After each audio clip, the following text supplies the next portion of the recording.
اللہ تبارک و تعالیٰ کے بندوں کو جب وہ صاحب ایمان ہو جاتے ہیں تو اللہ تعالیٰ انہیں ایمان کی برکت سے بہت ساری لذتوں سے مالا مال فرماتا ہے۔ ایمان کی اپنی ایک لذت ہے، نماز کی اپنی ایک لذت ہے، تلاوت قرآن مجید کی اپنی ایک لذت ہے، خدمت دین متین کا اپنا ایک ذائقہ ہے۔ اللہ کے بندوں کی خدمت کرنا، محتاجوں، مساکین، یتیموں، بیواؤں کی مدد کرنا، اس کی اپنی ایک روحانی قوت ہے۔ لیکن ان ساری روحانی لذتوں میں سے بڑی لذت اس بندے کو نصیب ہوتی ہے جو راہ خدا میں شہید ہو جاتا ہے، جو اللہ کے راستے میں سر کٹاتا ہے۔ اسے جو لذت نصیب ہوتی ہے، جو ذائقہ نصیب ہوتا ہے، اگرچہ اس کا ذائقہ وہی بیان کر سکتا ہے جو اسے چکھتا ہے، وہی صحیح جانتا ہے جس نے یہ ذائقہ چکھا ہے، لیکن نبی اکرم نور مجسم صلی اللہ تعالی علیہ وسلم کے کچھ ارشادات اور نبی پاک علیہ الصلوۃ والسلام کی کچھ باتیں، حضور کے کچھ منمونے اور خوبصورت فرامین اس طرف اشارہ کرتے ہیں، اور حضور کے وہ ارشادات دلوں میں شہادت کی لذت کو پیدا کرتے ہیں اور بتاتے ہیں کہ یہ کتنا قیمتی کام ہے اور اس کا کس قدر عظیم ذائقہ ہے۔ صحیح بخاری کے اندر حضرت انس بن مالک رضی اللہ تعالیٰ عنہ کی روایت موجود ہے۔ نبی اکرم صلی اللہ تعالیٰ علیہ وآلہ وسلم نے ارشاد فرمایا، جو شخص جنت میں جاتا ہے نا، وہ پسند نہیں کرتا کہ دوبارہ دنیا کی طرف لوٹ کر آئے۔ اسے جنت میں اللہ تعالیٰ نعمتیں ہی اتنی عطا کرتا ہے، اسے مالک کا فضل ہی اتنا نصیب ہوتا ہے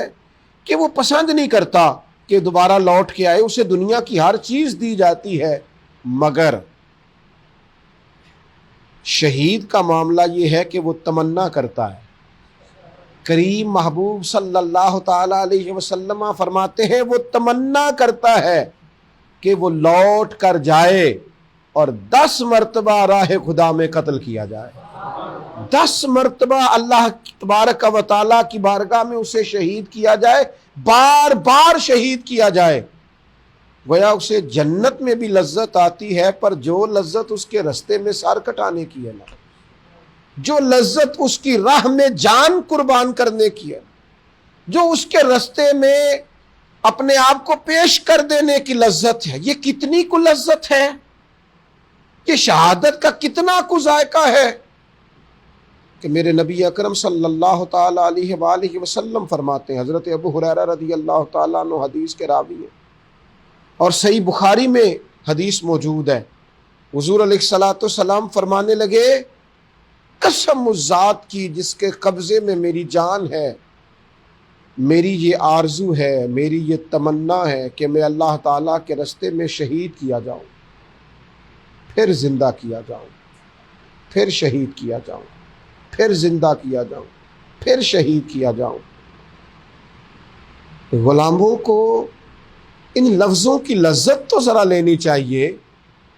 کہ شہادت وہ چیز ہے جس کی مدینے والے محبوب تمنا کر رہے ہیں، اور حضور فرماتے ہیں جنت میں کوئی اور تمنا کی ہی نہ جائے گی، لیکن یہ تمنا کی جائے گی، یہ تمنا کی جائے گی کہ کاش شہید ہونے والا تمنا کرے گا دوبارہ جاؤں اور بار بار تیرے راستے میں شہید کیا جاؤں۔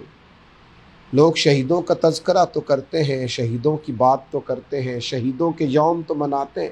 شہیدوں کے بارے میں اجتماعات تو کرتے ہیں، پر شہادت کا جو درجہ ہے،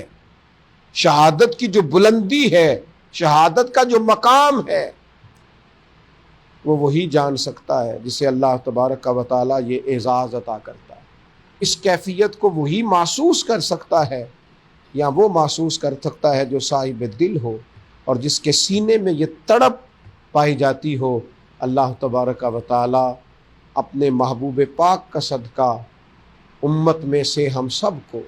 اللہ تعالیٰ یہ عظیم سعادت عطا کرے۔ اپنے رستے میں اللہ تبارک و تعالیٰ ہمیں زندگیاں لگا دینے کی اور زندگیاں قربان کر دینے کی توفیق رفیق عطا فرمائے۔